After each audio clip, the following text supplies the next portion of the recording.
The clock is ticking for the dozen lawmakers charged with finding over $1 trillion to cut from the deficit. The super committee needs to agree on these cuts by Thanksgiving to avoid triggers that hit Medicare and defense funding. But some lawmakers outside the group want the power to make such major changes back in the hands of the entire House and Senate. California Congresswoman Maxine is a member of the House Financial Services Committee and joins us now. Congresswoman, thank you so much for joining us. You're welcome. Delighted to be here. Listen, you've introduced a bill that strips power from the super committee. What is your biggest worry when it comes to this committee? I mean, who do you think it could eventually hurt the most? Well, I think it's a bad deal. This committee, this super secret committee, does not have any transparency. It takes away the power of the people who have been elected in their districts to go to Washington and represent them. This super committee has the power to cut $1.5 trillion, or if they don't, an automatic trigger will kick in that will cut $1.2 trillion. We're not able to amend this bill. We don't have any real say on this bill. And to tell you the truth, the Republicans are not negotiating in good faith. They will not touch the oil and gas industry for cuts. They will not touch the financial services super committees, super industries for cuts. They simply want to cut poor people. That support for subsidies for low-income people and frail seniors, they want to cut that. They want to cut community development block grants. They want to cut Pell grants. And so I don't see how they're going to come to any agreement, and then automatically you're going to have $1.2 trillion in cuts across the board kick in, and it's going to be devastating to working people and to poor people. On that note, let's go ahead and take a look at some unemployment numbers by race. The African-American community, also Hispanic unemployment. Taking a look right there, 16% is where the African-American unemployment number stands.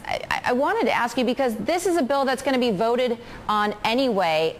You can't trust the Democrats on this super committee to protect Americans that are struggling. And why not trust the Democrats that are on that super committee?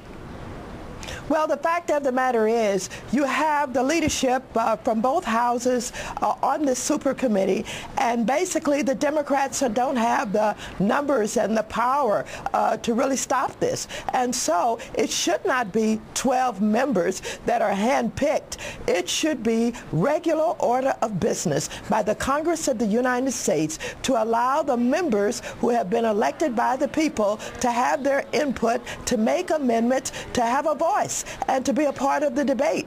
And that is being taken away from duly elected representatives who are supposed to be here to represent the interests of our constituents. Congresswoman, I was on your website today, and speaking of giving a voice to the American people, I noticed that you're using social media to give people a voice. You're asking people to write to you via Facebook and Twitter, and you're going to read the reaction on the House floor. You're asking people if they could write their own jobs plan, what would they want to do? Why did you decide to take this route?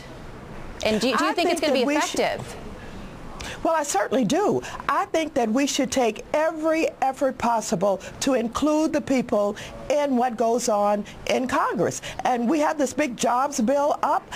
We're not getting a lot of traction on it. The Senate has already decided that it's not going to take it up. We know that if all of these cuts, for example, go into effect, that we're going to lose more jobs. You're absolutely right about the unacceptable unemployment rates in the African-American community, in the Latino community. A lot of people are going to be hurt. So people have something to say. They have ideas. The social media is a very important tool for communication. We're going to listen to people. We're going to help expose their ideas. We're going to try and have what a democracy should be about, and that is inclusion and input of the people. I'm going to have to let you go, but I'm really curious. Do you think it's going to make a difference when you do this? Absolutely. Absolutely. The people can make a difference, but we've got to let them in. They've got to be heard. They've got to be a part of the debate. All right. We do appreciate your time today, Congresswoman Waters. Always nice to speak with you. Thank you so much. Thank you so very much.